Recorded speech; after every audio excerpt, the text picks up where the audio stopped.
November 29th, 2018. I'm learning to forgive those who I'm sorry will never leave their lips. A photo with an emoji and hashtag-filled caption being the closest thing to an apology. But the photo was only posted to save face, to leave space for re-entry at any point of this season, like my life is an amusement park. Despite the bumps and turns that I've told the world about, I am not a human Six Flags or water slide adventure. I am a library, but very few will take the time to flip through the pages. They'll opt for the knockoff e-notes or schmoop. You cannot hold generational burdens against me, the person trying to break the bondage. Did you not believe me when I said that when I made it, we'd all have a full plate?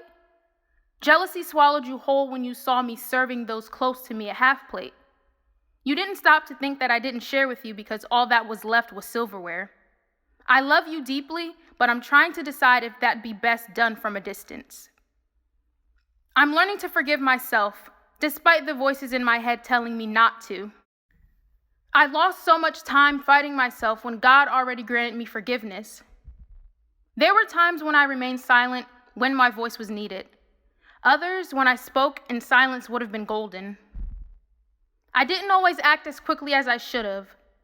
Others when I should have slowed down. But I'll never flourish if I persistently clutch onto could-have-beens, if I water waste, insist on uprooting the progress that God has planted. I love me deeply, even if that means some pieces at a distance. I'm learning to forgive a nation that will never be worthy of it. Not for its sake, but for that of myself and my family tree. Our well-being is still on the back burner for them, but I've learned that the way out for us is through us. I lost years trying to fit into boxes that weren't scaled with my people in mind. You hate me deeply, but it is merely a reflection of yourself.